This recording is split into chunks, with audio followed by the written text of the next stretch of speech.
So the attack on Paul Heyman and the anointing of Solo as the new tribal chief happened way too early, in my personal opinion. But I don't like to offer a problem without giving you guys a solution, so let's get into this. So when that happened, it was great. It was a shocking, amazing moment, but the problem is with it happening so early, the next following weeks after that, people kind of didn't really care about what was happening there. They didn't care about the attack on Cody or on Kevin or on Randy, although those things are, you know, foundations for a storyline that they're going to play on to in the future, I'm sure. But a lot of people are like, okay, this is all cool, this is all great, that's great that Cody's going to face Solo at SummerSlam.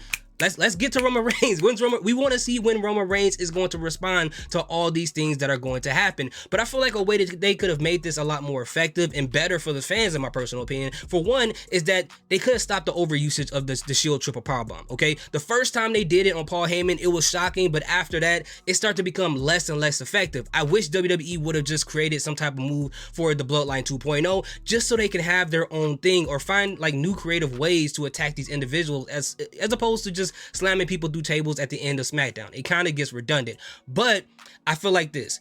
They should have taken that whole segment with Paul Heyman and the Solo Sikoa anointing. They could have moved that to the Go Home show for SmackDown going into SummerSlam. And this is the reason why. For the story purposes, Paul Heyman already talked to Solo Sikoa and said the things you guys are doing, you got vigilantes that's just attacking people. And what Roman Reigns normally did, he thought about these things. He planned these out. So it would have been smart for them to do that, because along the way leading up to the SmackDown going into SummerSlam, Paul Heyman could just be going through it like emotionally and mentally and everything like that, trying to convince Solo to not do these things, and Solo is just destroying people all over the place. So when Paul Heyman shows up at the ceremony like he did before with the gray hairs and the red eyes and looking tired, that would have made that look that much more effective, because he would have been emotionally and mentally drained trying to deal with this whole bloodline thing without the tribal chief being there. Now, what would lead into the whole tribal chief ceremony? Well, the week before, he could have just told Solo, you know what?